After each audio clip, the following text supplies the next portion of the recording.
होकर बृहस्पति को डांटता है, धीरे बोलो। स्वल्पम जल्प बृहस्पते जड़मते, अय जड़मती बृहस्पति, अय मूर्ख बृहस्पति, इतना तेज मत बोलो, धीरे बोलो। स्वल्पम जल्प बृहस्पते जड़मते नैषा सभा वज्रिण, ये देवराज इंद्र की सभा नहीं है, ये रावण की सभा है। इतना तेज बोलने का अधिकार नहीं किसी को, धीरे बोलो। बृहस्पति चुप हो जाते। चंद्रमा ने कहा मेरी स्थिति बड़ी खराब है। बोले आपकी समस्या क्या है? ये सब दशरथ जी के पुत्र कामेष्टि यज्ञ मंडप में वार्ता चल रही है, देवता लोग एक दूसरे से वार्ता कर रहे हैं। चंद्रमा ने कहा मेरी सबसे बड़ी समस्या ये है कि मुझे बोलने की बड़ी आदत है, और जो बहुत बोलता है उसके साथ समस्या आ ही जाती है। और चंद्रमा का स्वभाव क्या है? बोले इंद्र के मित्र हैं, इंद्र के दरबार में चंद्रमा बगल में ही बैठते हैं, और इंद्र महाराज जब कुछ कहें और कोई वार्ता करें तो बीच में अपनी सलाह देते रहते हैं, क्योंकि बड़े खास हैं चंद्रमा। खास मित्र वही होता है जो पक्का यार हो, पाप पुण्य सब जगह सहयोगी हो। इसीलिए जहां भी इंद्र ने कुछ अपकर्म किया वहां चंद्रमा भी सहायक बने, ऐसी पक्की दोस्ती अहिल्या प्रसंग में भी अनुभव करते। तो चंद्रमा तो कुछ भी बोल देते थे इंद्र के दरबार में, वही अभ्यास बना था। तो रावण के दरबार में जब खड़े हों तो चंद्रमा भी बोल जाएं, और जब चंद्रमा बोल दें तो रावण के सेवक चंद्रमा को डांटते, न बोल चंद्र मंद बुद्धि, अय मंद बुद्धि चंद्रमा मत बोल, चुप रहा। न बोल मंद बुद्धि, न बोल चंद्र मंद बुद्धि, इंद्र की सभा नहीं, ये इंद्र की सभा नहीं है, रावण की सभा। चंद्रमा को ऐसी डांट पड़ती। भगवान शंकर जो महादेव हैं, देवाधिदेव हैं, उनकी भी स्थिति ठीक नहीं थी। बोले महाराज वो तो रावण के कुल पूज्य हैं, रावण उनकी पूजा करता था, रावण के इष्ट हैं। बोले भले इष्ट हैं, लेकिन भगवान शंकर को भी समय से लंका में जाकर अपने आसन पर बैठ जाना होता था। क्यों? बोले रावण पूजा करने आएगा। रावण शंकर जी के यहां पूजा करने नहीं जाता था, शंकर जी स्वयं अपनी पूजा कराने के लिए रावण के पास जाते थे। क्यों? बोले उसको इतना समय कहां है कि वो आवे और प्रतीक्षा करे। वो तो कह दिया था आप समय से आके खड़े रहना, हम जब खाली होंगे तो आपकी पूजा कर लेंगे। ये रावण का आतंक था, और ये मैं अपने मन से नहीं कह रहा हूं। गोस्वामी तुलसीदास जी ने लिखा कि वेद पढ़े विधि शंभु सभीत पूजावन रावण सो नित आवे। शंभु सभीत, भयभीत है ना, सभीत का यही ना अर्थ हुआ। भगवान शंकर भी समय से आकर के अपनी पूजा करा करके चले जाते। और ब्रह्मा जी की क्या स्थिति थी? बोले ब्रह्मा जी को रावण ने ड्यूटी लगाई थी कि आप मेरे दरबार में आकर के चारों वेद का पाठ किया करो। एक बात बड़ी अच्छी लगती है महाराज, कुछ भी हो, रावण वेद पाठ का प्रेमी था। आजकल तो रावण से भी ज्यादा खतरनाक लोग हो गए जो न वेद पढ़ते हैं न वेद की रक्षा का प्रयास करते हैं। लेकिन रावण के दरबार में वेद पाठ करने के लिए ब्रह्मा जी बुलाए जाते थे। ये बात अलग है कि अहंकार के कारण, तमोगुण की अधिकता के कारण वो उनके साथ उचित व्यवहार नहीं करता था, लेकिन वेदों के प्रति उसकी निष्ठा थी। रावण सुंदरकांड में वर्णन है कि जब लंका में श्री हनुमान जी महाराज जानकी जी का अन्वेषण करने गए तो सबके घर में वेद पाठ होता था, जितने राक्षस थे। सुस्राव ब्रह्म घोषान सविरात्रे ब्रह्म राक्षसान। महर्षि वाल्मीकि लिखते हैं कि हनुमान जी ने उन ब्रह्म राक्षसों के घर में वेद ध्वनि सुना। सब ब्राह्मणों के घर में वेद ध्वनि हो रही है। गणानां त्वा गणपतिगुं हवामहे, प्रियाणां त्वा प्रियपतिगुं हवामहे। कोई शुक्ल यजुर्वेद का पाठ कर रहा, कोई ऋग्वेद पढ़ रहा, कोई सामवेद पढ़ रहा, और सभी राक्षस समय से संध्या वंदन करते। रावण भी साधारण नहीं था, त्रिकाल संध्या करता था। आज के तो ब्राह्मण संध्या नहीं करेंगे। संध्या क्या है ब्राह्मण को पता ही नहीं है। संध्या कैसे की जाती है कि ब्राह्मण को पता नहीं। और ब्राह्मण की बात क्या करूं, जो ब्राह्मण धर्म की रोटी खा रहे हैं, पूजा वृत्ति में लगे हैं, अनुष्ठान पाठ करते हैं, जजमान से दक्षिणा लेते हैं, वे भी संध्या वंदन नहीं करते, उनकी निष्ठा नहीं है। ऐसी स्थिति, इसीलिए दान का धन खा करके उनकी बुद्धि भ्रष्ट हो जाती है, पतित हो जाती है। संध्या वंदन न करने वाला ब्राह्मण अगर दान लेता है तो वह पतित हो जाता है। संध्याहीनो असुचिर नित्यः, जो संध्या नहीं करता वो सदा अपवित्र रहता, उसको सदा सूतक लगा रहता। जैसे सूतक जिसको लगा हो, इसीलिए सूतक में संध्या नहीं किया जाता। कोई घर में मर जाए तो 10 दिन तक सूतक रहता है, तो संध्या का विधान नहीं है। क्यों? बोले वो अपवित्र है। और जो संध्या न करे बोले उसको। तो गुरुजी ने बड़ा सुंदर उत्तर दिया, वो मीमांसा के विद्वान है। गुरुजी ने कहा कि भाई, भोजन करने का नियम है कि 10 बजे भोजन किया जाए, 11 बजे भोजन किया जाए, लेकिन किसी कारण से अगर 11 बजे आप भोजन न करो, 2 बजे भोजन करो, तो क्या पेट नहीं भरेगा? पेट तो भरेगा, भूख की निवृत्ति होगी। हाँ, ये जरूर है कि थोड़ा दिनचर्या बिगड़ेगी, पचने पचाने में दिक्कत होगा, लेकिन भोजन करने पे क्षुधा निवृत्ति तो होगी, भूख की निवृत्ति होगी और शरीर पोषण तो होगा ही होगा।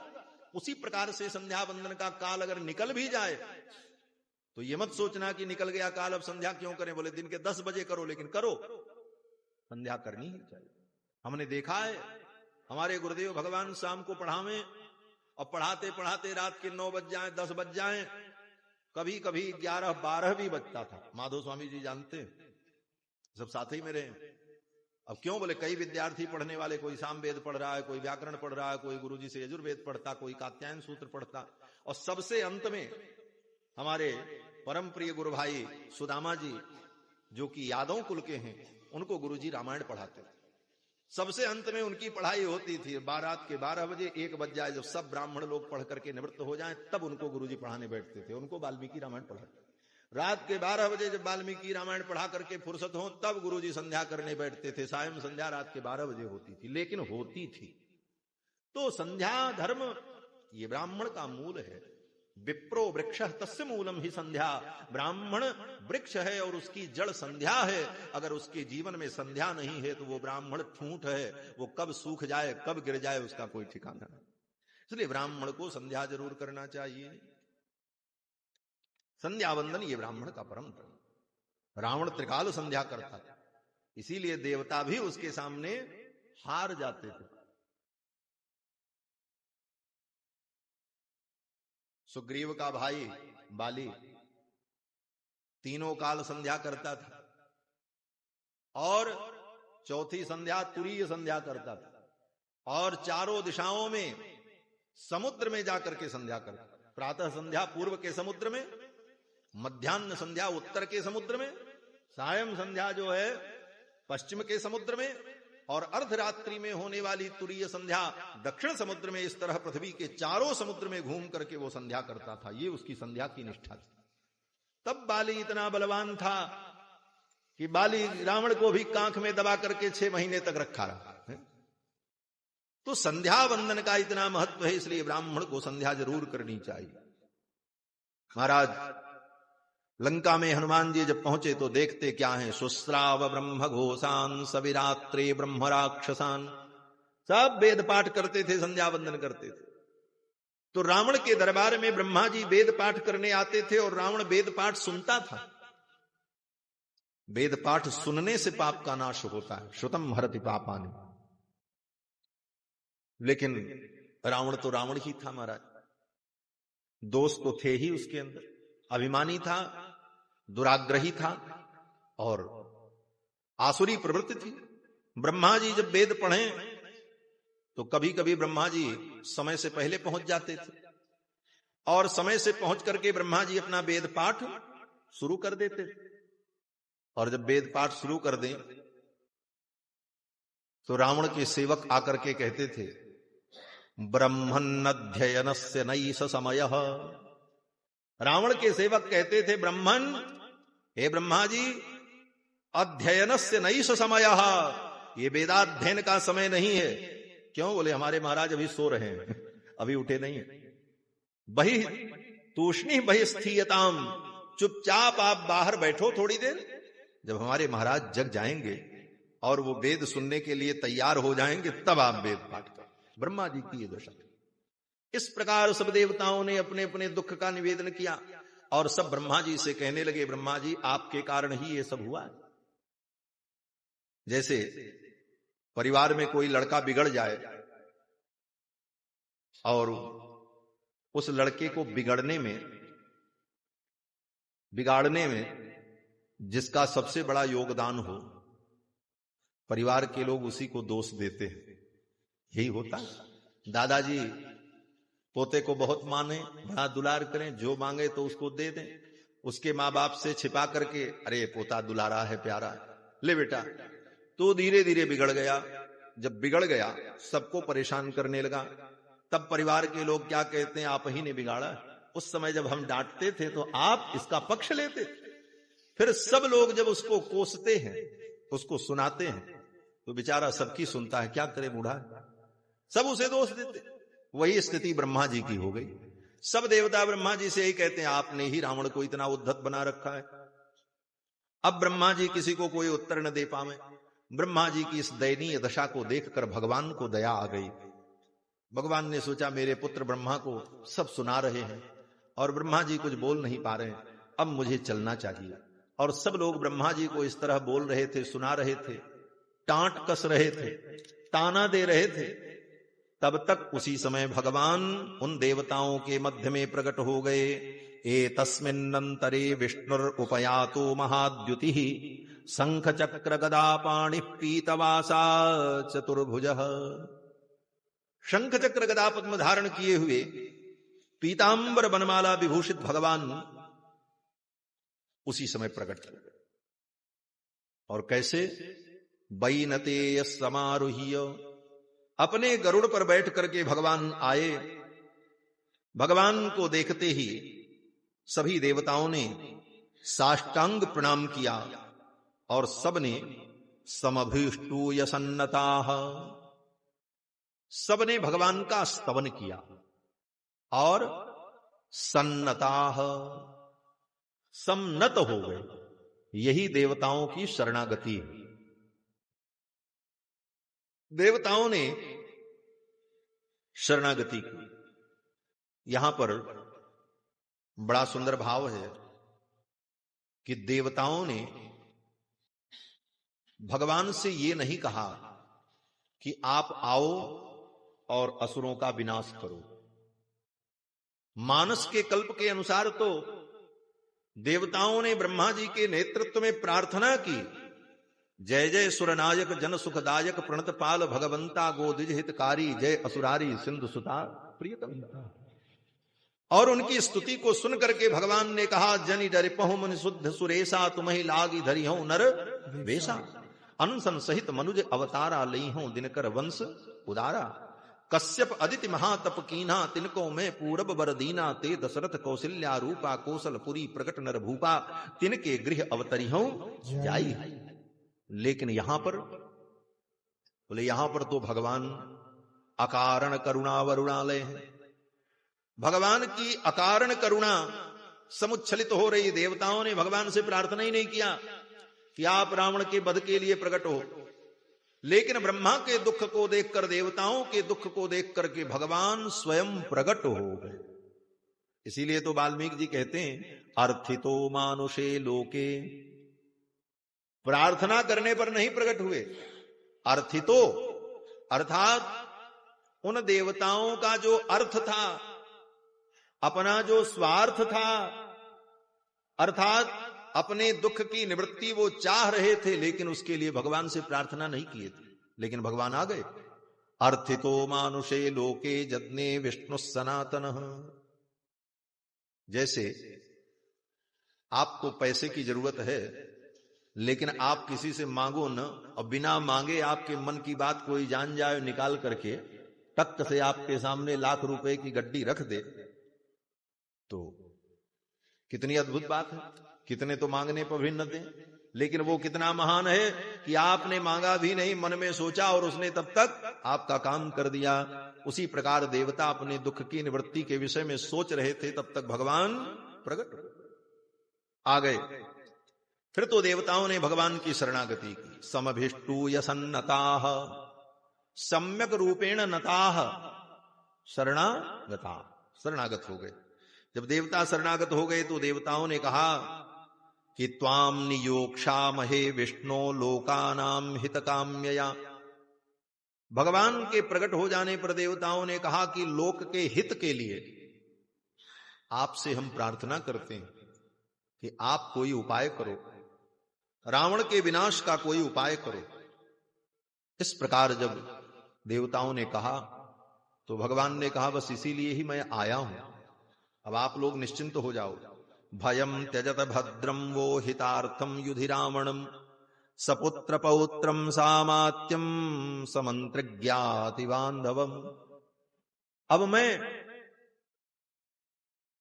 दशरथ जी का बेटा बनने जा रहा हूं और फिर रावण के संपूर्ण परिवार का मैं विनाश कर दूंगा, क्योंकि ये और किसी प्रकार से मर नहीं सकता।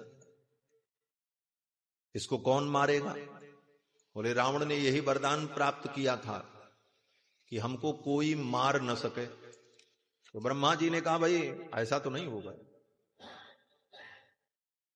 कुछ तो प्रतिबंध होना चाहिए, क्योंकि मृत्युलोक है, सर्वथा अमर हो जाओ ऐसा नहीं होगा। तो रावण ने सोचा विचारा, रावण ने कहा भाई 2 व्यक्ति हमें मार सकें बस। बोले कौन? बोले या तो मनुष्य या तो बंदर। मनुष्य और बंदर को छोड़ करके मुझे कोई न मार सके। और रावण ने इसलिए ऐसा कहा कि रावण ने सोचा मनुष्य में क्या दम है, मनुष्य आएंगे तो इनको मैं खा जाऊंगा, और ये बंदर भालू क्या करेंगे, ये तो सब हमारे आहार हैं, तो इनसे हमको कोई डर नहीं है।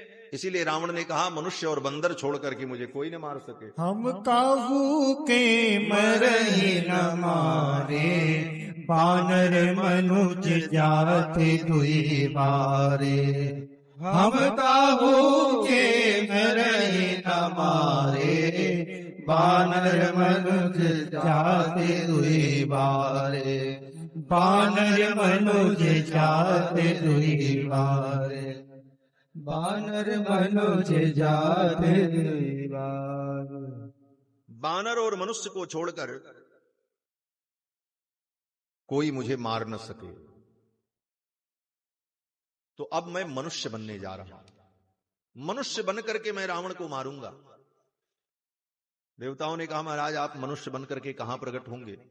बोले बस दशरथ जी यज्ञ कर रहे हैं और मैं इनका पुत्र बनने जा रहा हूं। देवताओं ने भगवान के चरण में प्रणाम निवेदन किया और भगवान तुरंत वहां से अंतर्धान हो गए देवताओं के मध्य से। और गए कहां? बोले वहीं सामने यज्ञ हो रहा था, उसी यज्ञ कुंड में भगवान चले गए। और भगवान यज्ञ कुंड में गए और तब तक अग्नि देवता चरु लेकर के प्रकट हो गए। अग्नि देवता अपने हाथ में जो चरु पात्र लिए थे उसी चरु में भगवान प्रविष्ट हो गए। महाराज भगत सहित मुनि आहुति दीने और प्रगटे अग्नि चरु कर लीने। भगत सहित मुनि आहुति दीने, प्रगटे अग्नि चरु कर लीने। भगत सहित मुनि आहुति दीने, प्रगटे अग्नि चरु कर लीने। जो वशिष्ठ कछु हृदय विचारा, सकल काज भाषित तुम्हारा। जो वशिष्ठ कछु हृदय विचारा, सकल काज भाषित तुम्हारा। हाँ सकल काज भाषित तुम्हारा, सकल काज भाषित तुम्हारा। प्रादुर्भूतम महद्भूतम महावीर्यम महाबलम। वो प्राजापत्य पुरुष जो चरु लेकर के प्रकट हुआ उसका रूप कैसा था? महर्षि वाल्मीकि कहते हैं कृष्णम रक्तांबरधरम, काले रंग का पुरुष, रक्तांबरधरम लाल रंग के कपड़े थे। रक्तास्यम दुंदुभिस्वनम, आंखें लाल थीं। और दुंदुभिस्वनम, दुंदुभी के समान, मृदंग के समान गंभीर वाणी थी। जैसे मृदंग बजने पर घम की आवाज आती है, ऐसी गंभीर वाणी। दुंदुभिस्वनम, दुंदुभी के समान उनका स्वर था। स्निग्ध हरियक्ष तनुज, सुंदर चिकना शरीर, बड़ी बड़ी दाढ़ी, और शुभ लक्षण संपन्नम दिव्याभरण भूषितम, अनेक लक्षणों से युक्त, अनेक आभूषणों से अलंकृत प्राजापत्य नाम का पुरुष प्रकट हुआ। और वे प्राजापत्य पुरुष अपने दोनों हाथों में एक पात्र लिए हुए थे। वो पात्र कैसा था? कहते हैं तप्त जाम्बू नदमयीम राजतांत परिच्छदाम, स्वर्ण का एक बड़ा सा कटोरा था। तप्त जाम्बू नदमयीम पात्रीम, स्वर्ण के उस कटोरे में पायस भरा हुआ था। और राजतांत परिच्छदाम, चांदी के ढक्कन से ढका हुआ था। दिव्य पायस संपूर्णाम, दिव्य पायस से संपूर्ण वो पात्री थी। पात्रीम पत्नीम इव प्रियाम, वो पात्री क्या थी? महर्षि वाल्मीकि कहते हैं कि वो जो प्राजापत्य पुरुष हैं, वो मानो भगवान के प्रथम पिता हैं। और उनके हाथ में जो पात्री है, वो पात्री ही मानो पत्नी है। पात्रीम पत्नीम इव प्रियाम, और उस पात्री के अंदर जो चरु है वही भगवान है। वो चरु साधारण नहीं था। वो चरु क्या था? पायस क्या था? बोले वो भगवान ही थे। पायस बनता कैसे?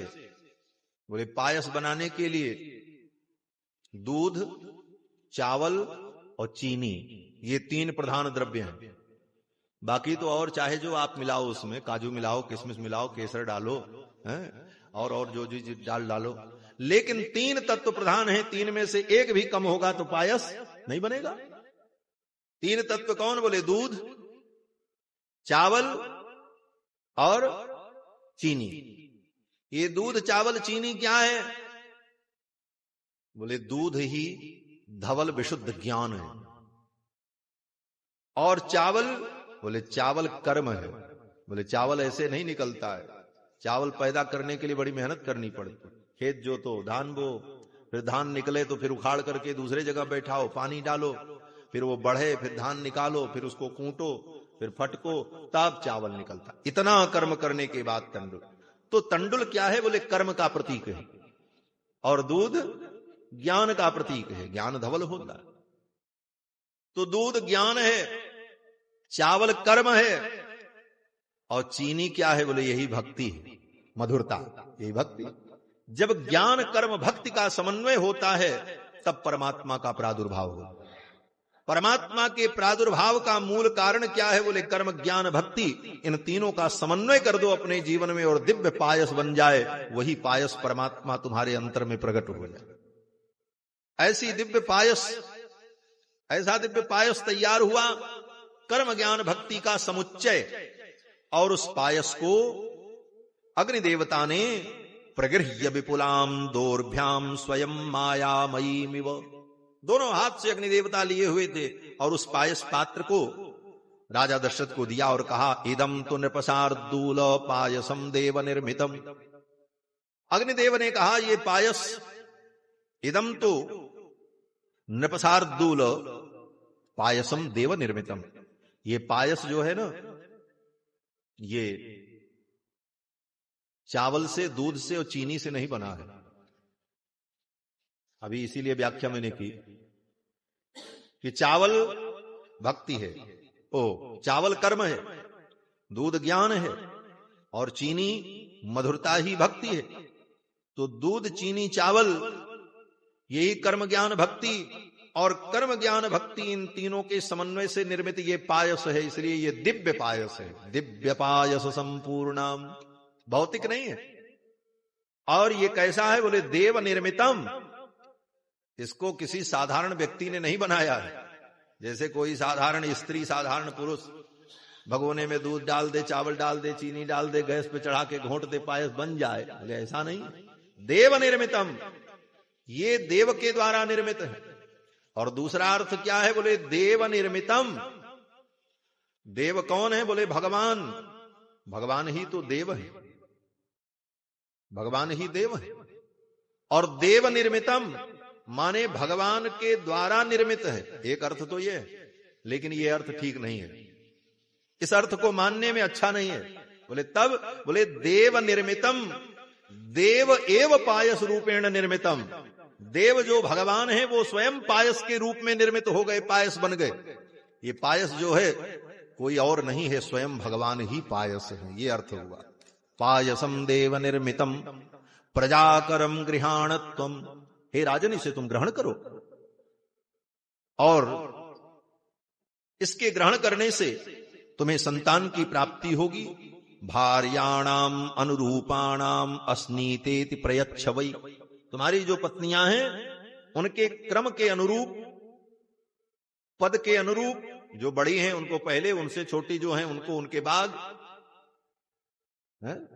उस क्रम से इनको प्रदान करो। भार्याणाम अनुरूपाणाम, अनुरूपाणाम माने क्रमेण। व्याकरण का जो सूत्र है, यथा संख्यम अनुदेश समानाम सम संबंधिर विधि यथा संख्यम स्यात्, सम संबंधी विधि यथा संख्य होती है, यथा क्रम होती है, वो पाणिनि व्याकरण का सूत्र सब जगह लगता है, यथा संख्यम अनुदेश समानाम। तो भगवान ने, वो अग्निदेव ने कहा कि इस पायस को आप दे दो। फिर तो दशरथ जी महाराज ने उस पायस को लिया और गुरुदेव की अनुमति लेकर, आचार्यों की अनुमति लेकर के उस पायस को अपनी तीनों रानियों में बांट दिया। अब कैसे बांटा, गोस्वामी जी महाराज वर्णन करते हैं। तब ही कौशल्या जी को दे दिया। आधा जो बचा उसका 2 भाग किया, अर्धात अर्धम ददौ चापी। जो आधा बचा था उसका 2 हिस्सा किया। 2 हिस्से हो गए तो 1/4 हुआ। अब उसमें से 1 हिस्सा केकई जी को दिया, और जो अंत में बचा था 1/4 उसको फिर 2 हिस्सा किया। और उसका 2 हिस्सा करने के बाद 1 हिस्सा कौशल्या के हाथ पर रखा और 1 केकई के हाथ पे रखा, और महाराज ने संकेत किया कि ये सुमित्रा को दे दो। तब सुमित्रा जी को प्राप्त हुआ। अब इतनी गणित समझने में ज्यादा झंझट हो तो सीधे सीधे समझ लो। 16 आना, 16 आने का 1 रुपया होता है, तो 16 आने में 8 आना, 8 आना तो कौशल्या जी को दे दिया। अब 8 आना जो बचा उसका आधा किया, 4 आना। वो 4 आना किसको दिया? केकई जी को दे दिया। अब बचा कितना? बोले 4 आना। फिर उसके 2 हिस्से किए, 2-2 आना। फिर वही 2-2 आना सुमित्रा केकई और कौशल्या के हाथ पर रखकर स्पर्श करा करके सुमित्रा जी को दे। तो 8 आने से तो राम जी हैं, और 4 आने से भरत जी हैं, और 2-2 आने से लक्ष्मण और शत्रुघ्न। अब देने का सुमित्रा जी को देने के लिए कौशल्या के हाथ पर रख करके जो 2 आना दिया, उस 2 आने के अंश से लक्ष्मण जी उत्पन्न हुए, जो कौशल्या आनंदन के सेवक बने। और जो 2 आना केकई के हाथ पर रख करके सुमित्रा जी को दिलाया, उसके अंश से शत्रुघ्न जी प्रकट हुए, जो भरत जी के अनुगामी बने। अब भले 4 रूप में प्रकट हैं और 3 माताओं से इनका जन्म है, लेकिन सब सहोदर हैं। यही रहस्य है। क्योंकि आगे राम जी ने कहा है, जब लक्ष्मण जी को शक्ति लगी तो राम जी ने क्या कहा? मिला ही न जगत सहोदर भ्राता। सहोदर भ्राता मिलते नहीं। विद्वान लोग तर्क करते हैं, भाई वो दूसरी मां से पैदा भये तो सहोदर कैसे? बोले ये दूसरी मां तीसरी मां तो बाद में बनी, सबसे पहली मां कौन थी? बोले पत्नीम पात्नीम इव प्रियाम। वो जो यज्ञ कुंड से पात्र प्रकट हुआ था, पात्रीम पत्नीम इव प्रियाम, उस पात्र में एक साथ सब था 16 आना। वो तो बाद में विभक्त हुआ, इसलिए प्रथम अवतार तो पात्री में हुआ। इसीलिए महर्षि वाल्मीकि कहते हैं दिव्य पायस संपूर्णाम पात्रीम पत्नीमिव प्रियाम, तो यह इनका सहोदरत्व है, इसलिए चारों सहोदर। कोई तर्क करे, और सहोदर का एक कारण और भी है, एक पितृत्वम सहोदरत्वम, यह भी लक्षण है। एक पिता की जितनी संतान होती हैं, भले भिन्न माताओं से पैदा हो, फिर भी वो सहोदर ही कहलाती हैं।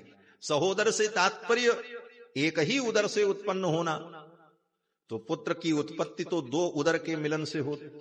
भाई माता के उदर से जन्म होता है, लेकिन पिता भी कारण होता है, तो पिता तो अकेले है, तो पिता के शरीर से उत्पन्न होने वाले तेज में तो एकत्व धर्म निहित है, इसलिए सहोदरत्व धर्म वहां पर घटित होता है। एक पितृत्वम सहोदरत्वम, एक पिता से उत्पन्न होने पर भी सहोदरत्व धर्म सिद्ध होता है, ये शास्त्र सम्मत सिद्धांत है। इस प्रकार तीनों रानियां अंतर्वतनी हुई और भगवान गर्भ में आए। भगवान जब गर्भ में आए उसी दिन से अयोध्या में आनंद की लहर छा गई। श्री गोस्वामी जी महाराज वर्णन करते हैं, जा दिन ते हरि कर वही आए, जा दिन ते हरि कर वही आए, सकल लोक सुख संपत्ति छाए, सकल लोक सुख संपत्ति छाए, मंदिर मह सब राजहि रानी, मंदिर मह सब राजहि रानी, शोभाशील तेज की खानी, शोभाशील तेज की खानी, सुख जुत कछुक काल चली गयो हूँ, सुख जुत कछुक काल चली गया हूँ, यही प्रभु प्रगट सो अवसर भया हूँ, जय प्रभु प्रगट सो अवसर भया हूँ, प्रगट सो अवसर भया हूँ, जय प्रभु प्रगट सो अवसर भया हूँ, जा दिन ते हरि कर वही आए, जा दिन ते हरि कर वही आए, जा दिन ते हरि कर वही आए, जा दिन ते हरि गर्भ ही आए। भगवान गर्भ में आए, सकल लोक सुख संपत्ति छाए, समस्त लोकों में सुख संपत्ति छा गई, सभी आनंदित हो गए। और ब्रह्मा जी ने जब चरु भक्षण से माताएं अंतर्वतनी हुई, तो ब्रह्मा जी ने देवताओं से कहा कि अब तैयारी करो। बोले क्या?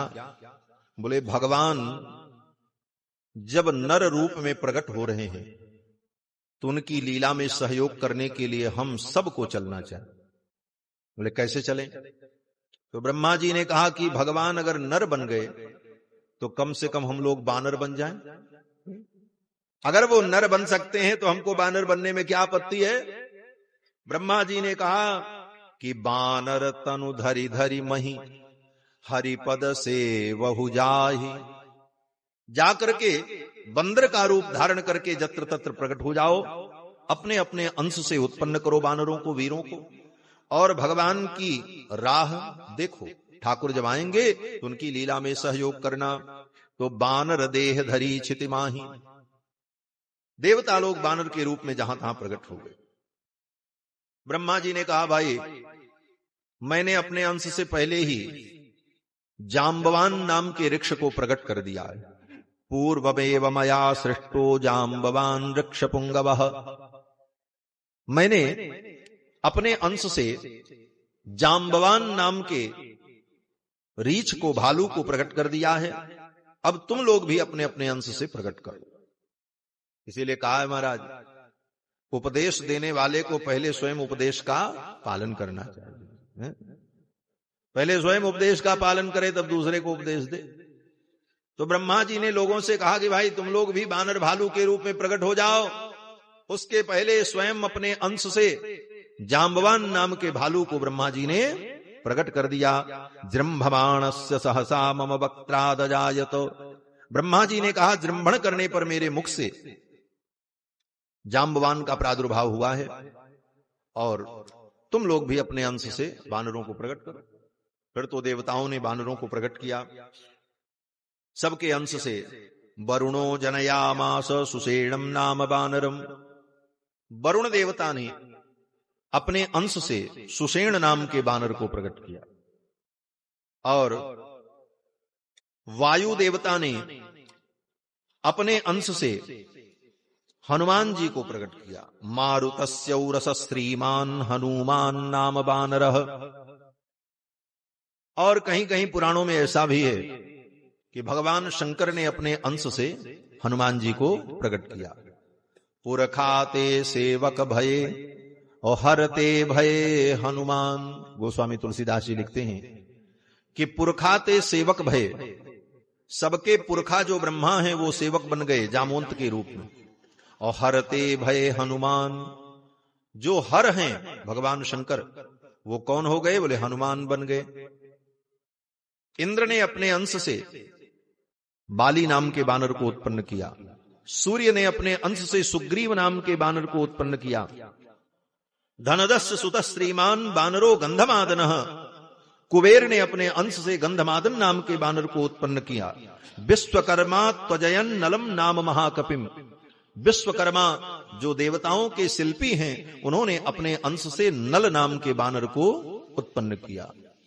विश्वकर्मा ही सबसे बड़े इंजीनियर हैं देवताओं के, तो उन्होंने नल को उत्पन्न किया। इसीलिए जब समुद्र पर पुल बनने लगा तो नल नाम के इंजीनियर ने सारा काम संभाला, इसीलिए विश्वकर्मा ने इनको उत्पन्न किया था। इस प्रकार सभी बानर यत्र तत्र उत्पन्न हो गए। बानर देह धरी क्षिति माही, अतुलित बल प्रताप तिन पाही। अतुलित बल प्रताप से युक्त बानर लोग यत्र तत्र प्रतीक्षा करने लगे और धीरे धीरे समय बीता। कितना समय बीता? बोले 11 महीने 24 दिन बीत गए। सुख जुत कछुक काली चली गयो। सुख जुत कछुक काली चली गयो। सुख जुत कछुक काली चली गया। जेहि प्रभु प्रगट सो अवसर भयो। जेहि प्रभु प्रगट सो अवसर भयो। सुख जुत कछुक काली चली गयो। सुख जुत कछुक काली चली गया। सुख जुत कछुक काली चली गयो। सुख जुत कछुक काली चली गया। सुख जुत कछुक काल चली गयो। सुख पूर्वक वो काल बीता। कितना? बोले 11 महीने 24 दिन। और भगवान के प्रकट होने का समय आ गया। लगभग 1 वर्ष। साधारण बालक तो 9 महीने 9.5 महीने 10 महीने गर्भ में, लेकिन यहां तो ठाकुर जी 11 महीने 24 दिन तक गर्भ में रहे। महर्षि वाल्मीकि लिखते हैं कि ततो यज्ञे समाप्ते तु ऋतूनाम षट्समत्ययुः। ततो यज्ञे समाप्ते तु, यज्ञ जब समाप्त हुआ था उस समय बसंत ऋतु थी। और यज्ञ समाप्त होने के बाद 6 ऋतुएं क्रम से बीत गईं। बसंत, ग्रीष्म, वर्षा, शरद, हेमंत और शिशिर। उसके बाद बसंत फिरा। ऋतूनाम षट्समत्ययुः। 6 ऋतुएं बीत गईं। अब इसी श्लोक में जो समत्ययुः शब्द है, इसी की व्याख्या गोस्वामी जी ने इस चौपाई में की। समत्ययुः का मतलब सुविधा पूर्वक, सुख पूर्वक, अत्ययुः माने बीत गई। उसी को गोस्वामी जी कहते हैं सुख जुत कछुक काल चली गयो। और ततश्चोदादशे मासे, 12वां महीना आ गया। चैत्रे नावमिके तिथौ, चैत्र का महीना शुक्ल पक्ष 9वीं तिथि और नक्षत्रे दिति दैवत्ति। अदिति दैवत्य नक्षत्र पुनर्वसु नक्षत्र। पुनर्वसु नक्षत्र आया और सोच संस्थेतु पंचसु। और 5 ग्रह अपने उच्च उच्च स्थान पर विराजमान।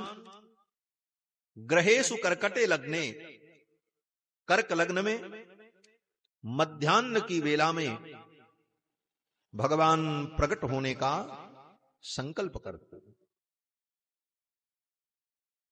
ये गोस्वामी जी ने, श्री महर्षि वाल्मीकि ने लिखा कि नक्षत्रे दित दैवत्ते सोच्चु संस्थेषु पंचसु ग्रहेषु कर्कटे लग्ने वाक्पता बिंदुना सह। इसी बात को गोस्वामी तुलसीदास जी महाराज कहते हैं कि जोग लगन ग्रह बार तिथि सकल भये अनुकूल। जोग लगन ग्रह बार तिथि सकल भये अनुकूल। ग्रह गोचर सब अनुकूल हो गए और भगवान के प्रकट होने का समय आ गया। महर्षि वाल्मीकि कहते हैं कि पूरी तैयारी थी। प्रतिदिन 9 महीना बीतने के बाद जब से 10वां महीना लगा, दास दासी सब तैयारी करके बैठे हैं। महाराज भी समय देख रहे हैं कब बालक के जन्म का समाचार मिले। लेकिन 1 दिन बीता, 2 दिन बीता, 3 दिन बीता, करते करते 10 महीना बीत गया, 11 महीना बीत गया। अब तो किसी को अंदाजा ही नहीं लग रहा है कि कब बालक का जन्म होगा। क्यों बोले कोई हिसाब ही नहीं। लेकिन तैयारी सब थी। मां कौशल्या अपने प्रसूतिकागार में अपने पलंग पर बैठी थी। मध्याह्न की वेला थी और मां कौशल्या पूर्व दिशा की ओर देख रही थी। दिन के ठीक 12 बजे थे। मां कौशल्या सोच रही थी, मेरा लाला कब आएगा, कब मैं अपने लाल का मुख देखूंगी, कैसा होगा। यही सब कल्पना करती हुई मां कौशल्या अपने कक्ष में बैठी थी, पूर्व दिशा की ओर देख रही थी। मध्याह्न की बेला थी। दिन के ठीक 12 जब बजे सूर्य आकाश के मध्य में आए, सारे ग्रह गोचर अनुकूल हो चुके थे। तब तक मां कौशल्या के सामने अकस्मात प्रकाश पुंज प्रकट हुआ और उस प्रकाश पुंज के मध्य में शंख चक्र गदा पद्म धारण किए हुए साक्षात वैकुंठनाथ भगवान प्रकट हो गए। भय प्रकट के पाला दीन दयाला कौशल्या हितकारी हरि से प्रोद्यमाने जगन्नाथम सर्वलोक नमस्कृतम। प्रोद्यमाने जगन्नाथम सर्वलोक नमस्कृतम कौशल्या जनयद्रामं दिव्य लक्षण संयुतम।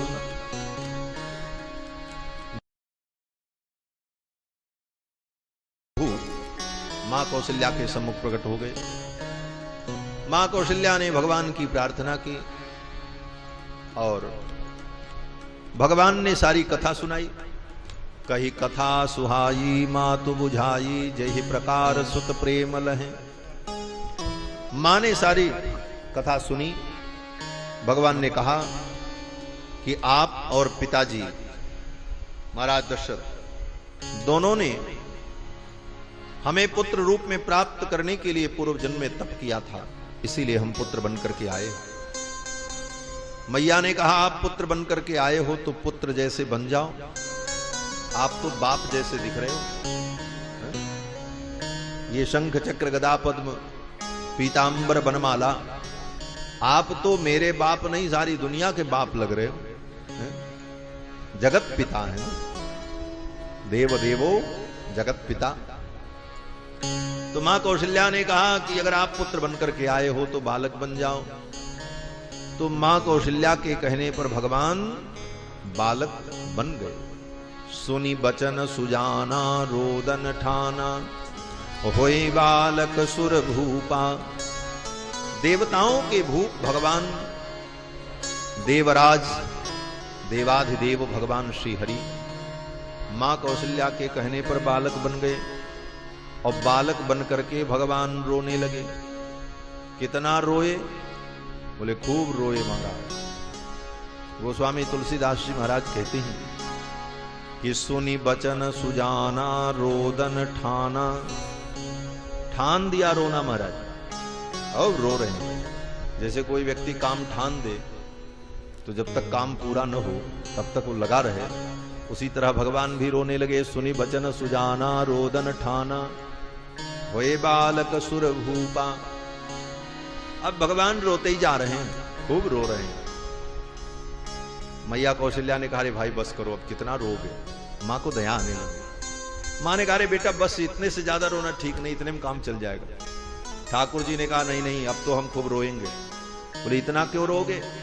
तो भगवान ने कहा, हम कोई काम अधूरा नहीं करते, पूरा ही करते, क्योंकि पूर्ण ब्रह्म है, इसलिए सब काम पूरा इनका होता, अधूरा नहीं। बोले, तो इतना क्यों रोते हो? भगवान ने कहा, अब हम सबके बदले में हम ही रो लेंगे। बोले, सबके बदले में रो लोगे? भगवान ने कहा, हाँ मैया, आज तक सारी दुनिया के लोग रो रहे थे, देवता भी रो रहे थे, क्योंकि रावण सबको रुला रहा था। रावणो लोक रावण, ये तो लोक रावण सबको रुलाने वाला, तो सब रो रहे थे, लेकिन अब किसी को रोने की जरूरत नहीं है। मैं आ गया हूं, मैं रो लूंगा, लेकिन अब किसी को रोने नहीं दूंगा। सबके दुख का हरण करने के लिए ठाकुर आए हैं। यही तो भगवान की भक्त वत्सलता है। हमारे दुख को दूर करने के लिए भगवान स्वयं दुख सहन करते हैं। यही तो रामावतार की कथा। राम जी ने क्या दुख नहीं सहा। नंगे पांव बन बन भटके, उन सुकोमल चरणों में भगवान के कुछ कंटक विद्ध हुए। कितना कष्ट, कहीं खाने को नहीं मिला, कहीं पानी बिना रहना पड़ा, कहीं छाया नहीं, कोई आश्रय नहीं, ऊपर से सीता हरण का दुख, इतना युद्ध, कितने अस्त्र शस्त्रों का कष्ट सहन किया। इतना सब भगवान ने सहन किया किसके लिए? बोले, अपने भक्तों के लिए। यही तो भगवान की भक्त वत्सलता है। लेकिन वैष्णव भक्त, भगवान के प्रेमी भक्त, भगवान की इस करुणा को देखकर कभी कभी दुखी हो जाता है।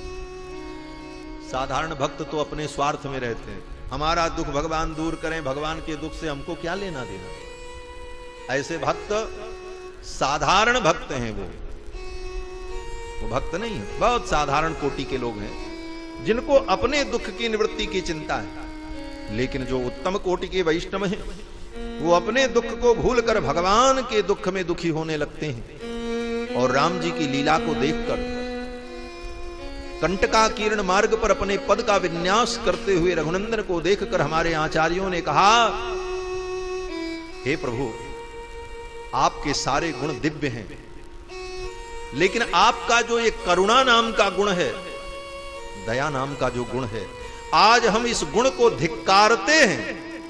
बहुत बड़ी बात है, समझना इसको। हमारे आचार्य कहते हैं कि हे प्रभु, आपके जितने गुण हैं वो वंदनीय हैं, आपके सारे गुण समर्चनीय हैं, क्योंकि परमात्मा के सभी गुण दिव्य हैं। लेकिन भक्त कहते हैं, आचार्य कहते हैं, हे प्रभु, आपकी ये जो करुणा है ना, आज आपकी करुणा को धिक्कारने का मन करता है कि धिक्कार है आपकी करुणा को।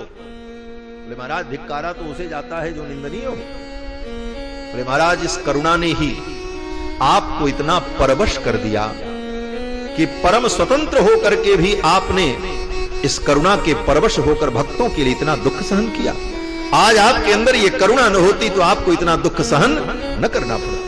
हमारे आचार्य कहते हैं, जातो धिक करुणाम धिगस्तु युवयोः स्वातंत्रमत्यंकुशम। ये बहुत उत्कृष्ट भाव है, साधारण कोटि के वैष्णव की बुद्धि से परे है, जो आचार्यों ने चिंतन किया है कि जातो धिक करुणाम धिगस्तु युवयोः, युवयोः श्री सीता रामचंद्रयोः दिव्य दंपत्योः। ये दिव्य दंपति जो हैं, इन दोनों की करुणा को धिक्कार रहे हैं, क्योंकि सीता जी ने भी साधारण दुख नहीं सहन किया। रावण के कारागार में रह करके राक्षसियों के उस अपमान को सहा। कल की कथा में मैंने निवेदन किया था कि जानकी जी लंका में क्यों गई? बोले, कृपा गुण को प्रकट करने के लिए। कल प्रसंग आया था। वो कृपा गुण जो उनका है, करुणा कृपा, उस गुण के परवश होकर के जानकी जी लंका में जाकर उन राक्षसियों के अपमान को सहन करती हैं। और राक्षसियां उनको कितना क्लेश देती हैं महाराज, आप रामायण पढ़ो तब पता चलेगा। सब राक्षसियां आकर के घेर लेती हैं और कहती हैं, मैं इसे खाऊंगी।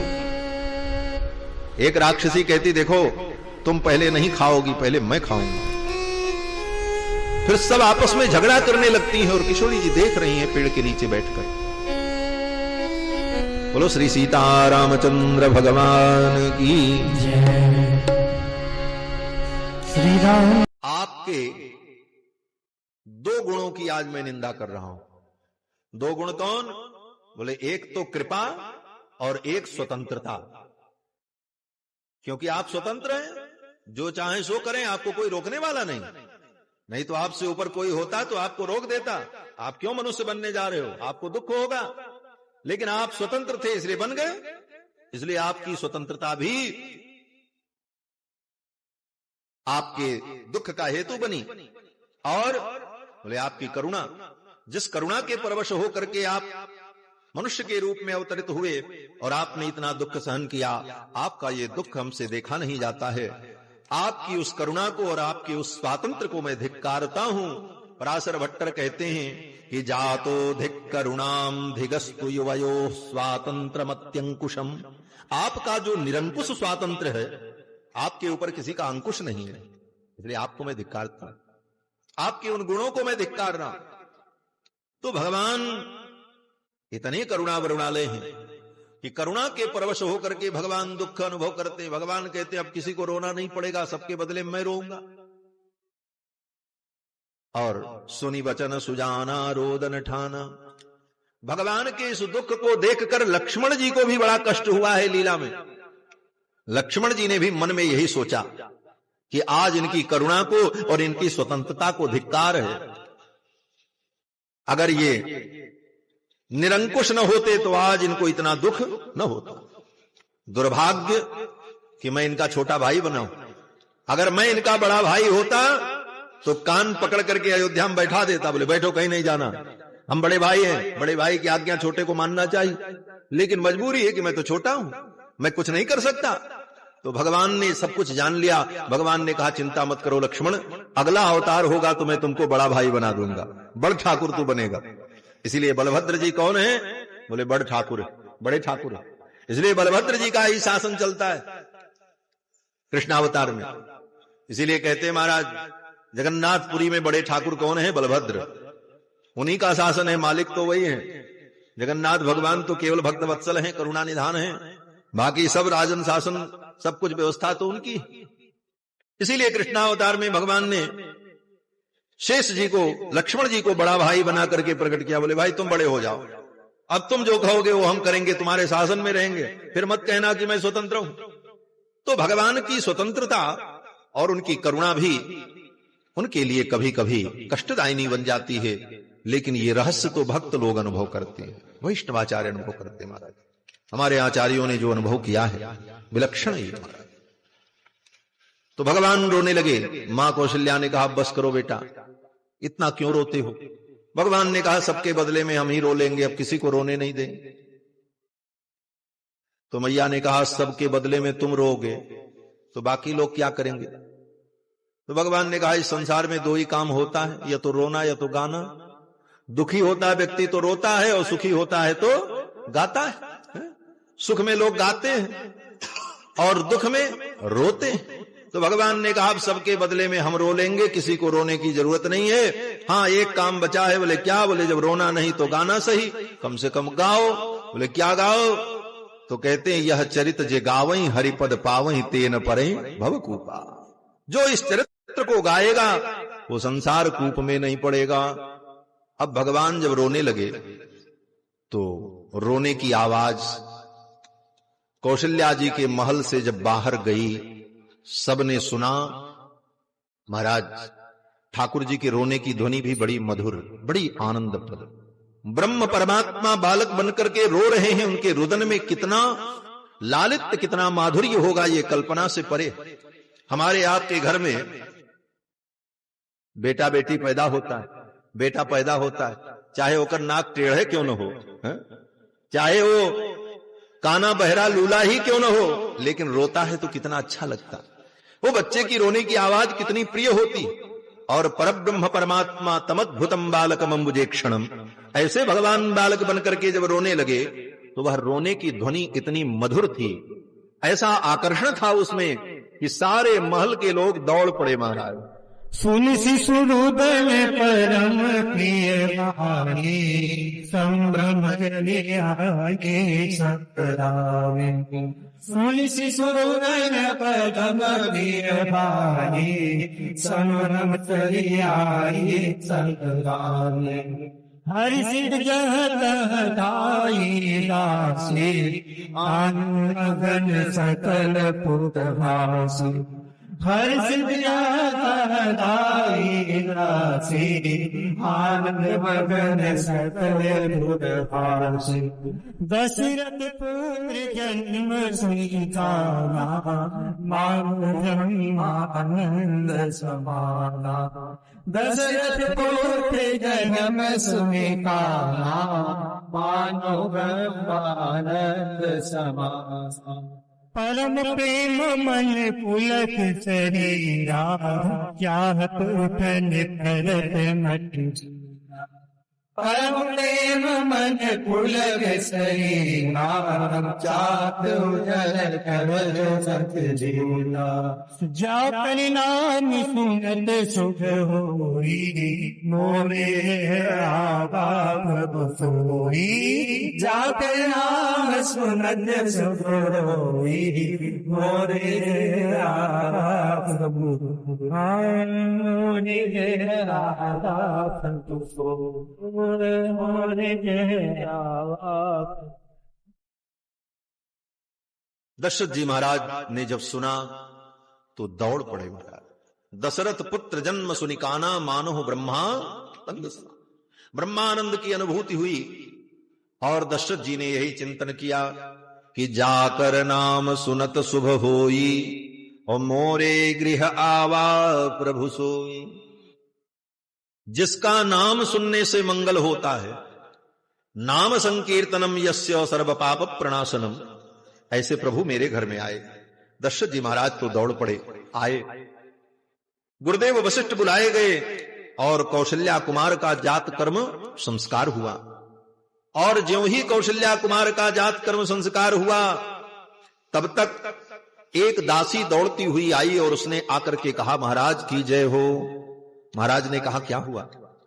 बोले, महारानी केकई ने सुंदर पुत्र को जन्म दिया।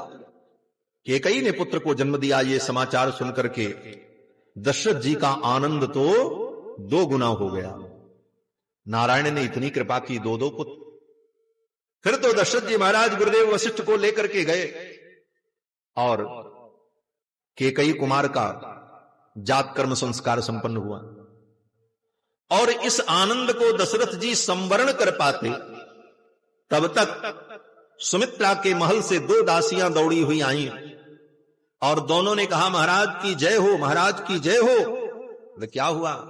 बोले, महारानी सुमित्रा ने सुंदर 2 पुत्रों को जन्म दिया। अब तो दशरथ जी महाराज आनंद का ठिकाना, शरीर रोमांचित हो गया, आंखों से अश्रुधारा प्रवाहित होने लगी, प्रेमाश्रु प्रकट हो गए, हृदय गदगद हो गया, वाणी अवरुद्ध हो गई और दशरथ जी महाराज बोल नहीं पा रहे। मन ही मन दशरथ जी ने भगवान को प्रणाम किया और कहा, नारायण तेने बड़ी कृपा की। इस चौथी अवस्था में 4 पुत्र की प्राप्ति हुई। मुझे तो 4 पुरुषार्थ मिल गया, धर्म अर्थ काम मोक्ष, मानो 4 पुरुषार्थ की प्राप्ति हो गई। अब तो दशरथ जी का आनंद 4 गुना हो गया। पहले ही वो आनंद कितना था? बोले, अतुलित था। अतुलित क्यों था? बोले, दशरथ पुत्र जन्म सुनिकाना मानव ब्रह्मानंद समाना। वो आनंद कैसा था? बोले, ब्रह्मानंद के समान। और ब्रह्मानंद कितना होता है? अब ब्रह्मानंद की हम व्याख्या करेंगे तो 10 मिनट की कथा बढ़ जाएगी, लेकिन ब्रह्मानंद की व्याख्या हमारे आचार्यों ने की। उपरियुपरियुज्य भवोपि पुरुषान प्रकल्पते ये शतमित्यनुक्रमात् गिरस्त्वदेदैकवत् गुणावधीक्षया नोद्यमतोतिशेरते। यामुनाचार्य स्वामी जी के उपरियुपरियुज्य भवोपि पुरुषान प्रकल्पयेते शतमित्यनुक्रमात्। उस आनंद से 100 गुना आनंद, फिर 100 गुना आनंद, फिर 100 गुना आनंद, ऐसी परिकल्पना करते हुए वेदों ने आनंद की मीमांसा की। तैत्रीय उपनिषद में आनंद की मीमांसा जब किया तो कहते हैं कि एक जो चक्रवर्ती सम्राट हो, संपूर्ण पृथ्वी का अधिपति हो, सर्वगुण संपन्न हो, उसका शरीर रोग रहित हो, सारे सेवक उसके अनुकूल हों और उसकी हर इच्छाएं पूर्ण हो जाती हों, ऐसे पुरुष को जो आनंद मिलता है वो एक आनंद है, वो एक आनंद है, सिंगल, पहली इकाई है आनंद की। कल्पना करो हम लोगों के पास तो एक आनंद नहीं है, उसके पास जो आनंद है वो आनंद की एक सबसे छोटी इकाई है। और उतना ही आनंद किसको मिलता है? बोले सोत्रियस्य चाकामहतस्य, जो ब्राह्मण वेद शास्त्र का अध्ययन करके निष्काम जीवन व्यतीत करता हो, लोभ रहित हो, ऐसे ब्राह्मण को वो आनंद मिलता है जो आनंद पृथ्वी के चक्रवर्ती सम्राट को मिलता है। सोत्रियस्य चाकामहतस्य, इसीलिए जंगल में मस्त रहते थे ऋषि मुनि महात्मा। देखने वाले कहते महाराज कुछ नहीं है, फिर भी मस्त राम मस्ती में क्यों है? बोले उनको वो आनंद मिल रहा है जो चक्रवर्ती को आनंद मिलता है। इसीलिए सोत्रियस्य चाकामहतस्य, और वैसा वैसा 100 आनंद जितना होता है उतना आनंद एक मनुष्य गंधर्व को प्राप्त होता है। एस मनुष्य गंधर्वाणाम आनंद सोत्रियस्य चाकामहतस्य, और एक मनुष्य गंधर्व को जितना आनंद आता है उतना उसका 100 गुना आनंद देव गंधर्व को आता है। देव गंधर्व को जितना आनंद आता है उसका 100 गुना आनंद अजानज नाम के देवताओं को आता है। इस प्रकार एक एक करके बढ़ते बढ़ते उपर्युपर्युब्ज भवोपि पूरुषान् प्रकल्पयेते शतमित्युनुक्रमात्, इस अनुक्रम से जिस आनंद की व्याख्या वेदों ने की वो आनंद क्या है? ब्रह्मानंद है। वो वाणी से परे है। वेद ने कहा अंत में कि यतो वाचो निवर्तन्ते अप्राप्य मनसा सह आनंदम ब्रह्मणो विद्वान न बिभेति कुतश्च नीति। वो आनंद है। अब वो ब्रह्मानंद स्वयं में विलक्षण, असीमित, अनंत है, और वह जब 4 गुना हो जाए तब क्या होगा? स्क्वायर में हो जाए, 4 गुना हो गया। इसीलिए ब्रह्मानंद से बढ़कर के भी आनंद, ब्रह्मानंद चतुर्गुणित हो गया। पहले तो ब्रह्म ही नंद था, दशरथ पुत्र जन्म सुनिकाना मानो ब्रह्मा नंद समाना। जब 4 पुत्र प्राप्त हुए ये समाचार दशरथ जी ने सुना तो दशरथ जी महाराज तो आनंद सागर में डूबने लगे और स्वयं अपने आप को भूल गए कि मैं चक्रवर्ती सम्राट हूं। चक्रवर्ती सम्राट के घर हर काम करने के लिए नौकर चाकर होते हैं नियमतः। चक्रवर्ती सम्राट की तो बात छोड़ दो, एक सूबे के नवाब के यहां कितने सेवक होते हैं। हम लोगों ने पढ़ा है, इतिहास में सुना है कि अवध के नवाब इतने बड़े नवाब थे महाराज, इतनी नफासत थी कि जूता पहनाने के लिए भी नौकर हुआ करते थे। जब अंग्रेज उनको पकड़ने के लिए गए, सारी सेना हार गई, सब भाग गए, लखनऊ के नवाब साहब बैठे रहे, भागे नहीं। अंग्रेजों ने पकड़ लिया। अंग्रेजों को बड़ा आश्चर्य हुआ कि इतना मौका था इनको भागने का, ये भागे नहीं। तो पूछा भागे क्यों नहीं? बोले कैसे भागते, कोई जूता पहनाने वाला नौकर नहीं था, सब नौकर भाग गए। तो ये नवाबी थी कि एक साधारण सूबे का नवाब, उसके पास इतने सेवक की कोई जूता पहनावे तब वो चले। तो चक्रवर्ती सम्राट के यहां कितने नौकर चाकर होंगे? नौकर को बुलाने के लिए भी नौकर रखे गए रहे होंगे। भाई फला नौकर को बुलाना है, उसके लिए भी नौकर नियुक्त होंगे। खाली संकेत करना है, वो नौकर जाएगा और नौकर को बुला करके लाएगा। लेकिन आज ब्रह्मानंद में निमग्न होकर के दशरथ जी महाराज अपने आप को भूल गए कि मैं चक्रवर्ती सम्राट हूं, और स्वयं दौड़ दौड़ करके नौकरों को बुलाने लगे, भाई आओ और मेरे घर बाजा बजाओ। दशरथ जी महाराज स्वयं दौड़ने लगे। दशरथ जी महाराज कहते हैं कहा बुलाय बुझावहू बाजा। दशरथ जी स्वयं कहते अरे भाई बजाने वाले आओ, गाने वाले आओ, तुम आओ और बाजे बजाओ, आनंद बनाओ।